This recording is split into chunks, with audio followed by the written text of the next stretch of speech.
days were seeking indications that maybe some diplomats would be susceptible to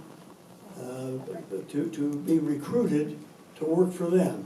And it worked 2 or 3 times on some of the State Department people in the U.S. Embassy, as well as, well, anyway, because they wanted to recruit them.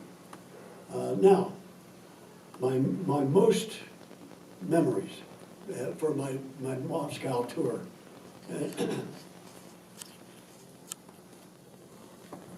The Marine and I rode a Soviet cruise ship for about 10 days in the Black Sea. We flew down to Odessa. You're reading about that, you know, when you talk about, read about Ukraine.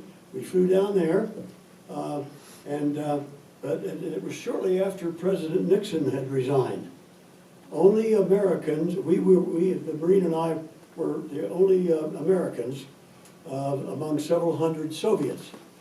A couple approached us, identified themselves as Jews, and in their communities, they had been informed that our new President Ford was anti-Semitic, like the Ford Motor Company family.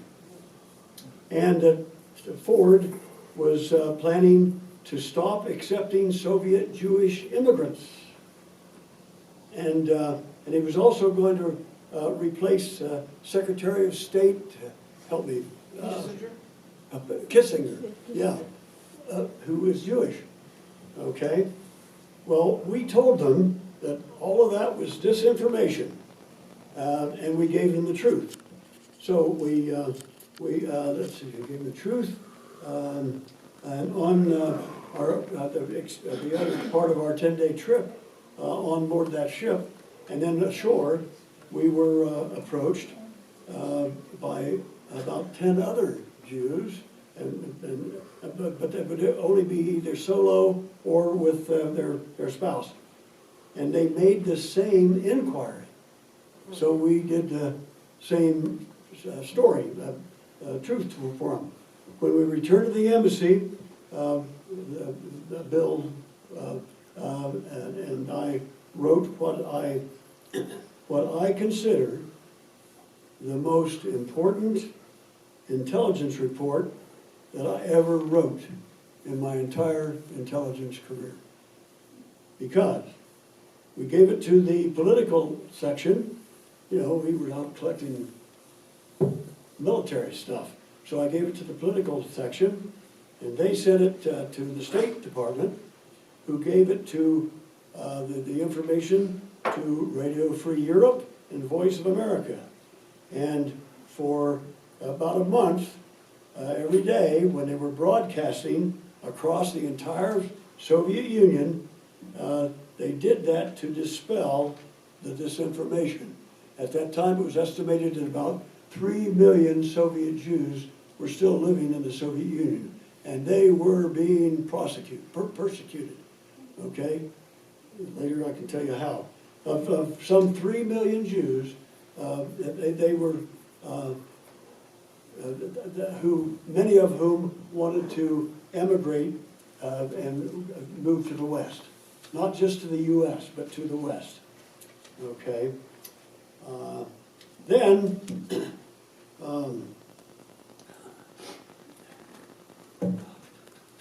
okay, one night Sandra and I went to an apartment of some Soviet unofficial artists. These were people that the Soviets, the communists didn't like, because you had to be, your art had to be with communist reality, right, Suze?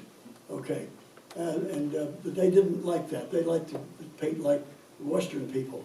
So anyway, so we went to an exhibit one evening, as we did many evenings.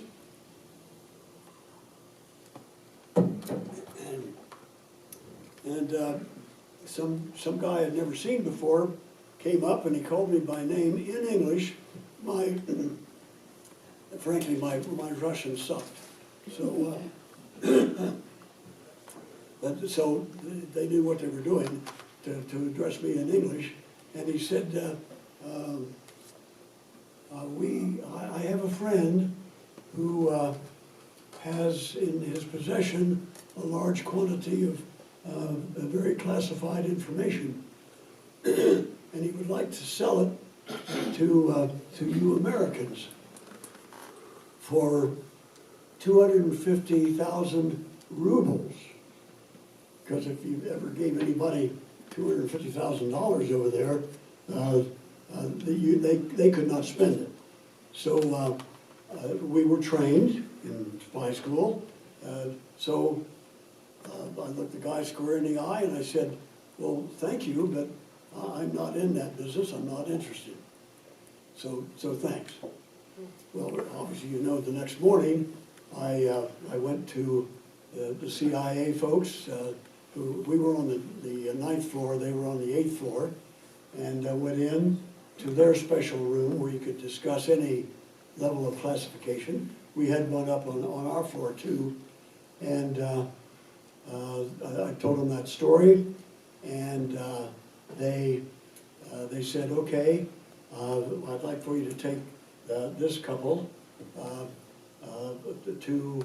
you and your wife, take them back to that apartment and see if that guy shows up again. Well, it just turns out that that couple lived across the hall from us in our apartment building, and when I walked in, they saw my face drop, and they said, you didn't know? And I said, no, we're not supposed to know who you people are.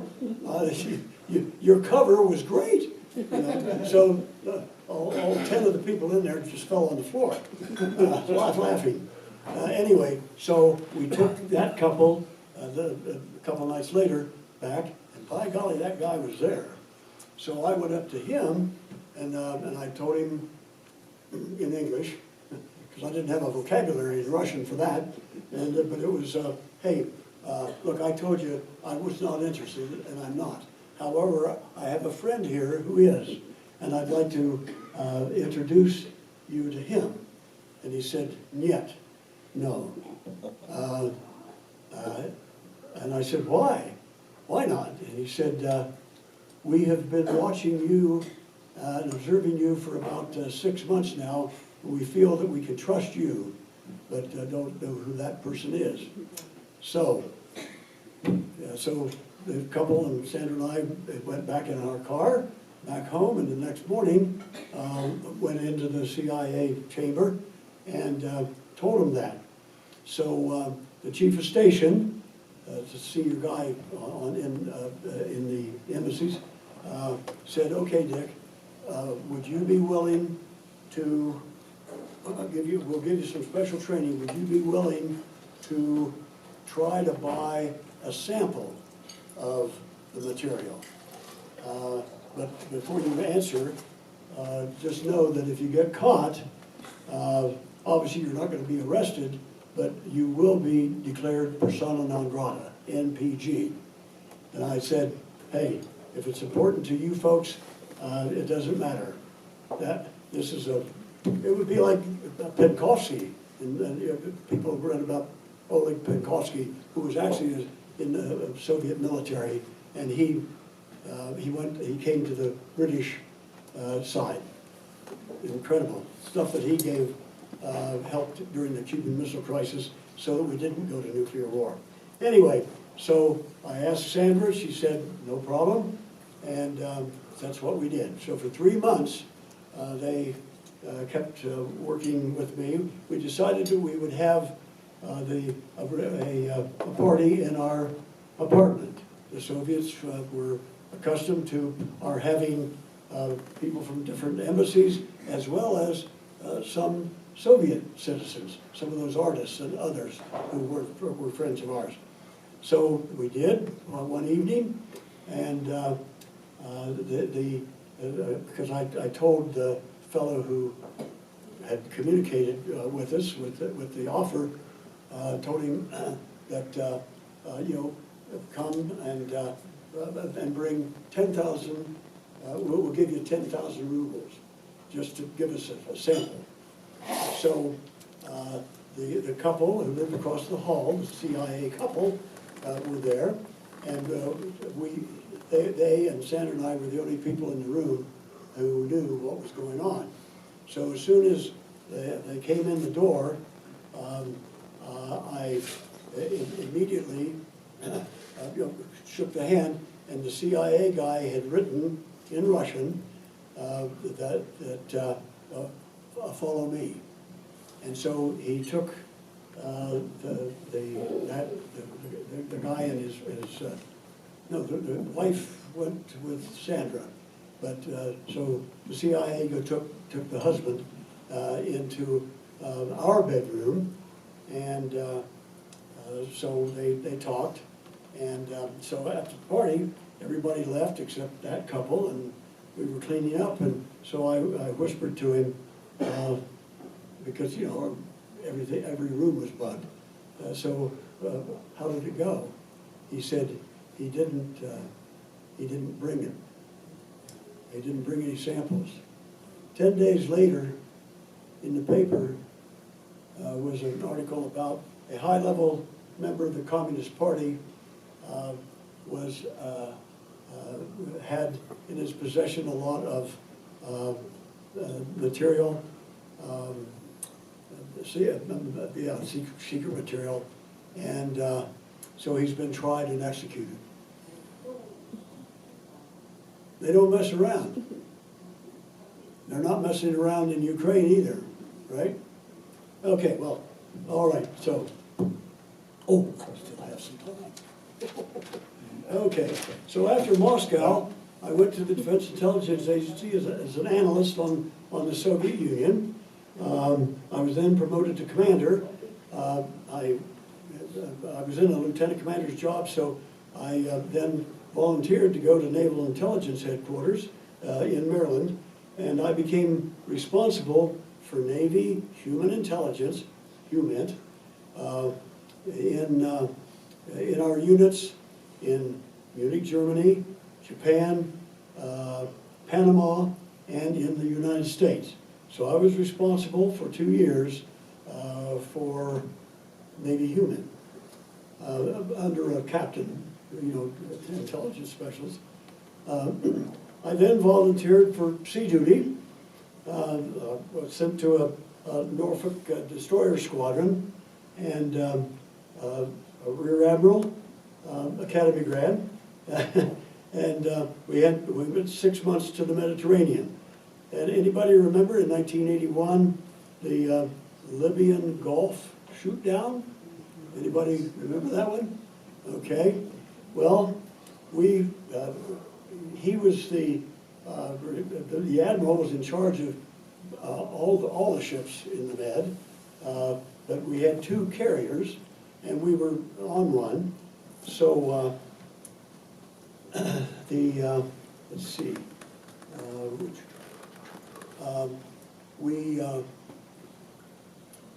we did not, we went into the Gulf of Sidra because the Libyans were saying, that's ours. Well, it's international waters. So we flew our F-14s into only the international airspace, and on the first day, because I sat in the debriefing when the guys landed, and they said, hey, those Libyans are pretty neat, because our pilots would have copies of Playboy and Hustler, okay, and when they would get together, they would hold up the centerfold, and of course we're talking about Muslims, and so that really the Libyan pilots kind of liked that.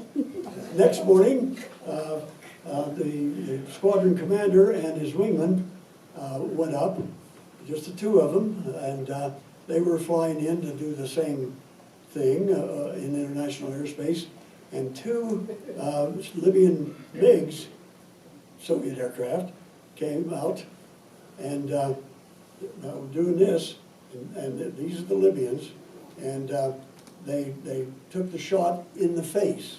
That's what they call it, because the missiles were shot and headed for the front end of the aircraft, but they were heat-seeking missiles, and so you need to shoot the rear end of them, you know, with all the heat. So our guys did all the evasion, and in literally about 45 seconds, and I'll never forget, we had their communications were on the radio into the flag plot, and I'll never forget to hear the wingman, "Skipper, he's on your tail." And so they started doing things again, and got turned around and shot them both down. Our guys shot both of them down, and they saw shoots. So one from each aircraft, and so of course we heard that. So I immediately said to the Admiral, "Admiral, we have two Arabic speakers here. I'd like to take some Marines and give us a helicopter. I want to go out there and pick those guys up, and bring them out here and find out what on earth they were thinking and why they did this." And about that time, through intercepted communications, which at that time was very classified, came the word that a fast patrol boat from the shore was coming out to pick up those two guys. And the Admiral said, "Dick, that's a really good idea, but let us not push this any further. We don't want to escalate." Okay. That was the Tonkin Gulf incident. About 2 months later, the Egyptian president, Anwar Sadat, died, and he actually was assassinated. So for his funeral, many heads of state, etc., including our vice president was going to be representing us and at the funeral. And so the word came, again through intercepted communications, that the Libyans probably were going to try to attack the funeral group with a couple of, or I guess 4 of their fighters, bombers.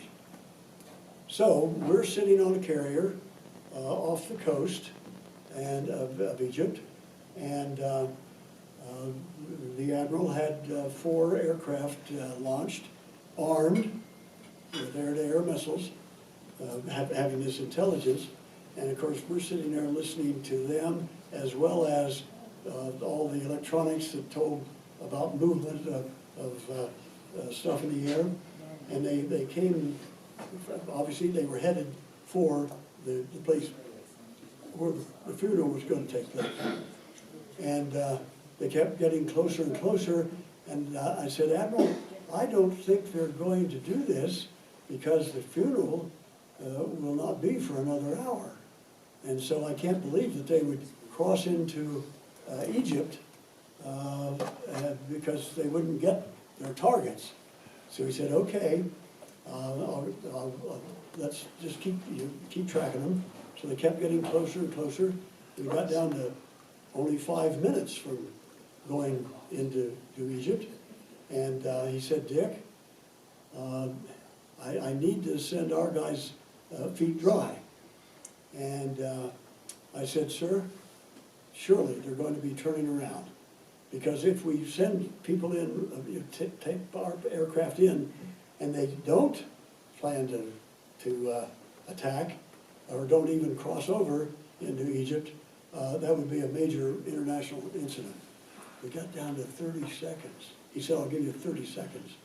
And by golly, 10 seconds later, the Libyans turned around and went back.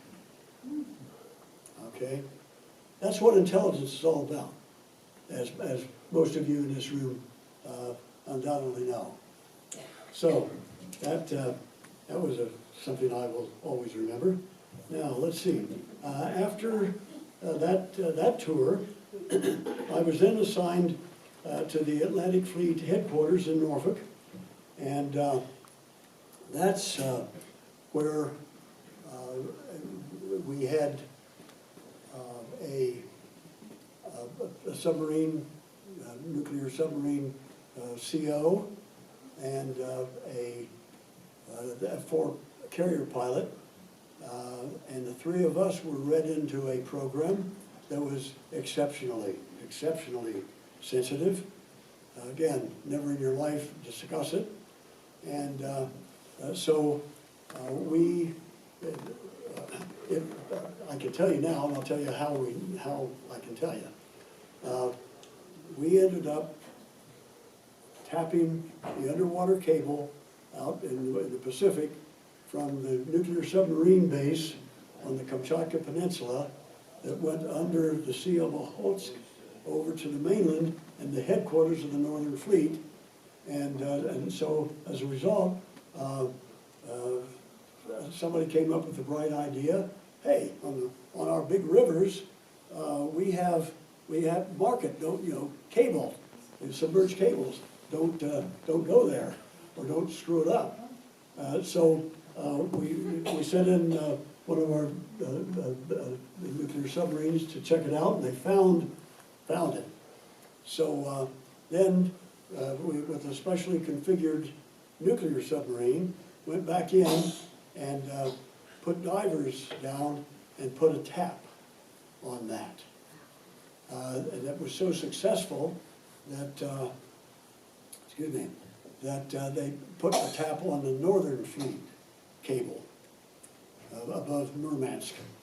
And so they were copying stuff every day. Especially the great things were they were playing war games out there with their ballistic missile submarines and the attack boats, and they were all very realistic, and they were sending it over to their headquarters on the mainland through that cable. And we every 3 or 4 months, and maybe someone in this room was actually doing that, on some of the submarines. I think there were only 1 or 2 submarines that did it. JJ, only one? I was not cleared. Huh? I was not cleared for that. I know you weren't, but I think one of the boats in my squadron might have been involved, okay, but they never told us. okay. And it wasn't in Blind Man's Bluff. Yes, it was. In Well, Huh? Parchie was in Blind Man's Bluff. Yeah, Uh, but the cable tapping The cable tap. was in Blind Man's Bluff. Right, yeah. Complete But it was with by Parchie. the photograph that the Soviets, underwater photograph that the Soviets took of it. And of course, that blew the whole thing. And then when that woman was writing Blind Man's Bluff, the Navy gave her what I told you. So that's how I can tell you, where I. The Navy gave her that? I didn't know where she Yeah. got that. Yeah. The Navy and the Pentagon said, hey, there's the pic, the Soviets printed the picture in the public, so, hey, it's gone. And, So I think it was one of my classmates on Parchie was involved with the Pacific on that. okay, yeah, Parchie was quite heavily, highly decorated, right? Yeah, Dick, all the guys, yes. I was on Louder, please. when I was at the Naval Hospital, before I went to the SEAL team, I was in charge of a family practice clinic, around 34,000 patients a year at Oakland, California, Oakland Naval Hospital. And I was sent up with the chief of surgery, the chief of emergency room, radiology, and medicine, and so forth. And we were voluntold to go see the chief of surgery. And we went in and he said, you're going on the Glomar Explorer, which was the spy ship that went down and got the Soviet submarine, or part of it, that you alluded to earlier. And I was on that for 6 weeks, off of Kamchatka, which is what you're talking about. So they were shooting missiles over there at that time, and that was seasick time number 10. I mean, on a scale of 1 for me. But anyway, I was above the water while you were down below collecting that data that they were shooting these missiles over to Kamchatka. So anyway, I didn't know had anything to do with you. He still doesn't.